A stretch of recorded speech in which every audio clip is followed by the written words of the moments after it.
Welcome to our channel. Today we how to log into Citi mobile banking app, easy access step by step clearly.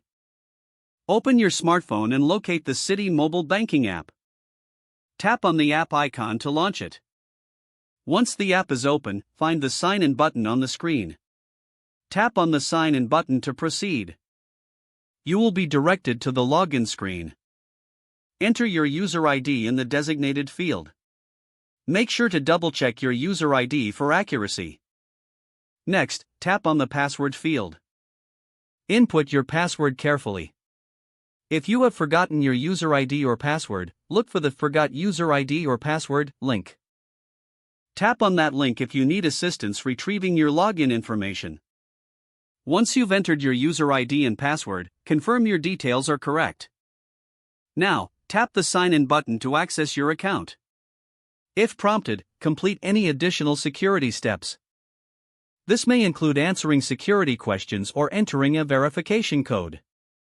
Wait a moment for the app to log you into your account. Once logged in, you will see your account dashboard. From here, you can manage your banking needs easily. If the page does not load, refresh the browser or try again in a private or incognito window.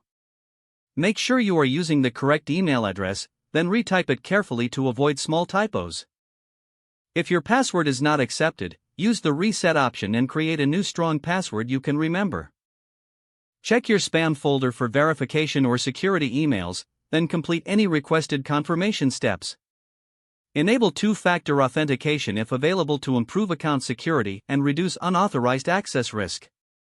After signing in, review your profile details so your contact information and settings are accurate and current. If you see an error message, note it down and try again after restarting your device and internet connection. Log out when you finish, especially on shared devices, to keep your account and payment information secure. If the page does not load, refresh the browser or try again in a private or incognito window. Make sure you are using the correct email address, then retype it carefully to avoid small typos. Don't forget to like this video and subscribe to our channel for more step-by-step tech guides.